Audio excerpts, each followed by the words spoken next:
Nagbabala ang NBI laban sa sinumang tutulong para makapagtago si Pastor Apollo Quiboloy. Kasabay niya ang pagsuhid ng mga otoridad sa ilang lugar na kilalang pagmamay-ari ng pastor. Saksi, si Jandy Esteban ng GMA Regional TV, 1 Mindanao. Sumugod ang NBI, mga pulis at Office of the Senate Sergeant at Arms sa 4 na kilalang ari-arian ni Pastor Apollo Quiboloy ng Kingdom of Jesus Christ. Bitbit ang warrants of arrest laban sa pastor. Tinungo nila ang Tamayong Prayer Mountain sa Davao City. Napasok nila ang pinaniniwalaang silid ni Quiboloy. Umakyat pa sila patungo sa Glory Mountain. Maging ang pinaniniwalaang kwarto roon ni Quiboloy pinuntahan. Sa compound ng Kingdom of Jesus Christ sa Davao City, sumalubong ang mga taga-suporta ng pastor. Isang opisyal ng grupo ang humarap sa joint team at tumanggap sa warrants of arrest. Nakapasok din sila sa compound ni Quiboloy sa Samal Island. Maging doon, tinanggap ng mga tauhan ang arrest warrants. Sa 4 na lugar, walang Quiboloy na humarap o dinampot. Ang pagtunton sa kanya malaking hamon pa rin daw ayon sa NBI. Lahat ng mga properties ni Pastor Quiboloy malalawak at malalaki. Because of his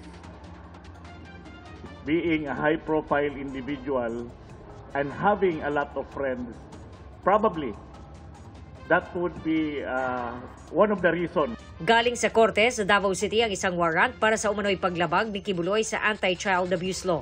Galing naman ang isa pang warrant sa Senado na nagpa-contempt sa pastor dahil patuloy niyang iniisnab ang pagdinig sa mga alegasyon ng pang-aabuso umano sa mga babaeng miyembro ng Kingdom of Jesus Christ at iba pa.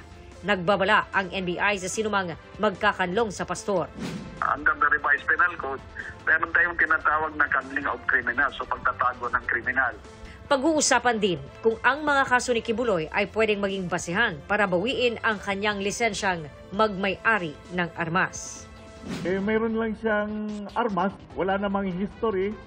I'd say he's armed. So pa siguro Richie masabi na armed and dangerous siya.